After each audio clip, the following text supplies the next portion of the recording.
Hi friends, welcome to this video. I am starting this actually kind of late. I wanted to film me doing the Newyearsathon readathon, and I will go over all the goals later because I don't currently have my book that has everything written in it.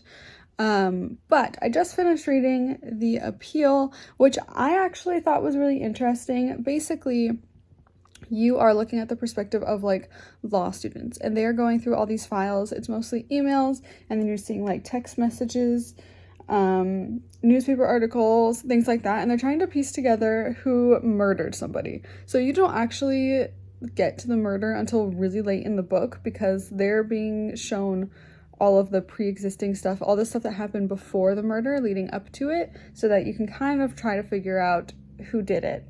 I will say I did not figure it out. There was one twist in the end that I did foresee. I had a feeling that that thing was going to be the case. So I did get that.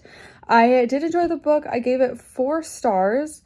I love books that are not a traditional format and it's not just written in prose. The only thing I will say is that in the end, there was like quite a bit theorizing who could have done this, and I do understand that like that is how that process would have gone. You know, you go through, this is the timeline, these are all the people that we have and all their potential motives and things like that, and I like, it's good, but I just feel like there was a lot of it. Like that portion I feel like could have been a little bit shorter, maybe thrown in slightly less theories, but they're being thorough, so I guess it's fine. I just feel like I started checking out and getting a little bit bored at that part, but other than that, it was a really good book. If you're the kind of person who likes to like snoop through people's emails and things like that, or likes to try to piece together a mystery on your own, I do recommend this because like if you are thinking critically, you might be able to pick up on some of the clues that maybe I didn't necessarily see. There were some things that I noticed like, oh, that's odd, but I didn't necessarily piece together like what that could mean in terms of this case. So it's really interesting if you were thinking about it the whole time.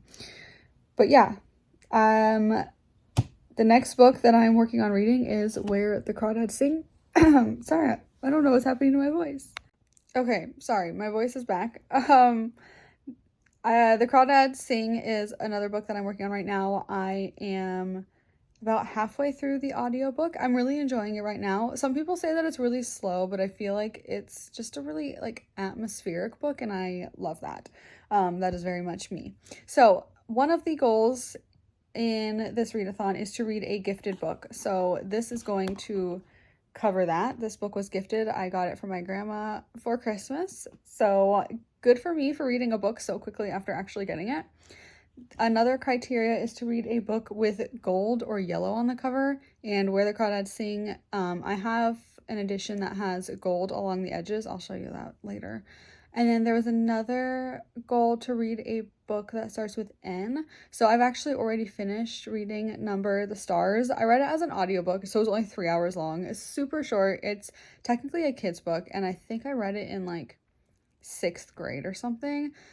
But I like couldn't remember anything that happened, and I remember enjoying it as a kid, so I wanted to read it again. I think I rated it like 4 stars, but like it's not like, I am not the target audience. A almost 30-year-old person is not who that book is meant for, but as a kid, I feel like it's a great book. Has some good lessons. Takes place during like the Nazi Germany time, and they're hiding this girl's friend who is a Jew. Really good book, classic. Definitely recommend for a younger audience. One of the other goals was to write 3 goals for January, and I already went through and did all of my goal setting, but I'm not necessarily going to share all of that with you because, you know, some of them are personal. One of my goals, though, is to read at least 50 books this year, so I'll share that one with you. Let's see, what were the other goals? One of them is to read a book with a number in the title. So I'm going to read a comic volume. So I'm going to read Descender Volume 5, and I'm going to consider that as having a number in the title, which like not completely, but like it kind of does, you know? So we're gonna count that. One of the other ones was just finish your first book of the year. So that's, that's an easy one. My first book of the year was actually, I finished A Court of Silver Flames. I was listening to that as an audiobook, and I read a majority of it last year, but I finished it a couple days into this year. So that was a really easy one to check off. One of the other goals was to complete 2 goals. So, that one's done. That one's pretty simple.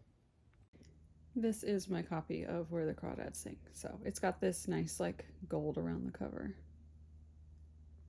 Okay, I have my notes on what the goals of this readathon are. So the ones that I missed were reviewing immediately after finishing. So I did that for the appeal. I'm gonna say that me reviewing it to you guys in this video is good enough to cover that. And then a book I meant to read in 2022, I would say, is Where the Crawdads Sing. I've been meaning to read that for a while. I don't even remember when it came out, but when I saw that the movie came out, that like really upped my desire to read that book. But yeah, that's everything. So I remembered most of it. Hopefully I will finish. I have like what, 2 more books to finish by the end of this week, this next week. So that's not too bad. I think I can do it.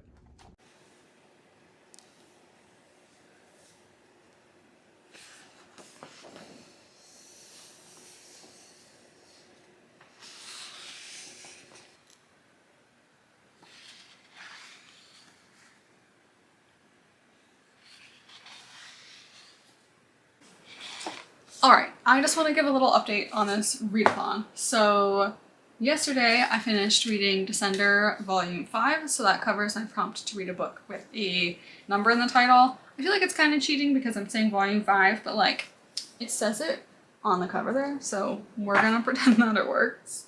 And then I also finished Where the Crawdads Sing, which is like wedged in here. This beautiful book. I loved this book. I think I gave it 4 stars, but maybe it's more of a 4.5. I don't read historical fiction a lot anymore. I used to be obsessed with it, but it is a slow book, and a lot of people complain about that. I think I like slow books when they're done correctly. Like, it's slow, but you're getting character development in that slowness, and you're getting the full atmosphere and the full view of where this character is living and where she's coming from. And I loved it. I heavily recommend. There was kind of a twist in the end that I actually didn't see coming. So maybe I wasn't paying enough attention. Like I thought, maybe. And then I was like, nah, it can't be. And then it was. If that's not vague, I don't know what is, but I don't want to spoil it in case anyone hasn't read it yet. And then this morning, I finished reading the Tea Dragon Society. Well, I started and finished. It's a short book. But this art, like, holy cow, this is one of the most adorable books that I have ever read, and I'm really looking forward to getting the other ones. And then at the end of the book, there's this whole thing that just, like, tells you about different tea dragons. And it's basically about this character right here. She's learning from her mom how to be a blacksmith. But then she finds a little tea dragon in an alley, rescues it, gives it back to the owner, and the owner's like, hey, do you want to learn about tea dragons? So she meets this girl called Minette. They grow like horns and things, and then you can harvest the leaves or the fruit or whatever, and it'll show memories that this tea dragon has had with its owner.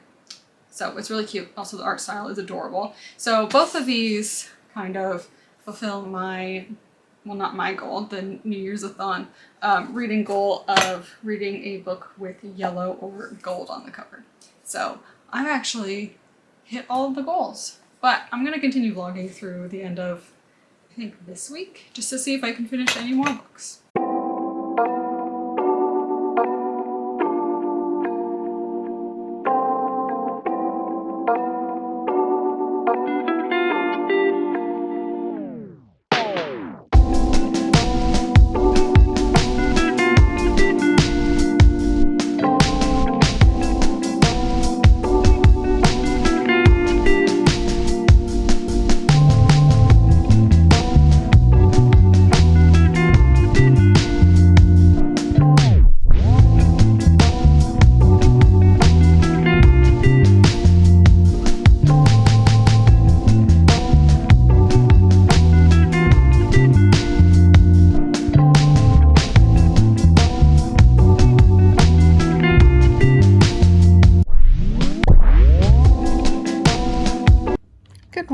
just wanted to check in with a little reading update. I have started Lost in the Moment and Found. I got it yesterday. I had pre-ordered it on Amazon. If you pre-order books, they give you the cheapest price. So like say you ordered it a year in advance and that price kind of fluctuates, you get whatever the lowest price that it hit at any point in that year is. So you can sometimes save a little bit of money on pre-orders, which is nice. Anyway, I'm about 40 pages in, and I love all of these books, but I feel like I can relate to this one the most, and it's kind of like making me sad. She does put a warning in the beginning. Let me find it. So this is a warning to you too if you want to read this book. She says that this one addresses the all too familiar monster, the one that lives in your own home. Themes of grooming and adult gaslighting are present in the early text. As a survivor of something very similar, I would not want to be surprised by these elements where I didn't expect them. And while I was not, didn't have any grooming, whatever, I did have some similar things happen to me with, in this case, her father dies. It's not a spoiler. It happens within the first, couple pages. And her mom gets remarried, they have kids, and I went through divorce, both parents getting remarried, both parents having kids, feeling like that kid took up all of the space and I was not wanted anymore. And the way that she is writing this and the way that this little girl is feeling just hurts my inner child, because I can remember feeling that and it's making me really sad. But it's also really good. So warning on that if you're sensitive to those things, but also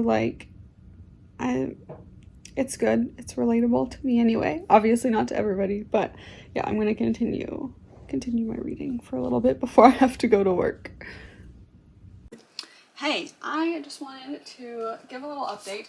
I actually finished both of these books on Saturday. Today's Monday, but I just need to end this vlog, and this readathon technically ended on Saturday, so I just barely finished these in time. What do I want to say? Okay, so Lost in the Moment and Found is a really short book. I think this might actually be my favorite book in this series though. I just found it a little bit relatable, which I don't know if that's a good thing, because all of these children usually have some sort of trauma or whatever. But this is the one that I could relate to the most, and therefore I think I like it the most. It's good. Read this series. I love it. I think I probably already said this. It kind of gives you Alice in Wonderland vibes in that they're going to different worlds, but each world is very different. So some are super whimsical, some are more serious, some are really dark and creepy. So this one, she ended up in this house where all the lost things go. So, when you lose a sock, that's where the sock went. Things like that. So it was really interesting. And I also finished Hellbent, which I feel like we've all been waiting for. I loved this book. I actually gave it 5 stars. Actually, I gave both of these 5 stars, which isn't a surprise. I really love this book. I love Alex Stern. I love relationships, and I liked being able to see and learn more about different characters. I don't want to say a whole lot more than that, just for sake of spoiling it, but it's a really good book. If you've read Ninth House, I definitely recommend picking up a sequel. If you haven't read Ninth House, if you're into dark academia and cult style things, pick it up, because it definitely covers those vibes. I'm very much a vibe reader. I want dark academia vibes, or I want, things like that. Then why did my light just turn off?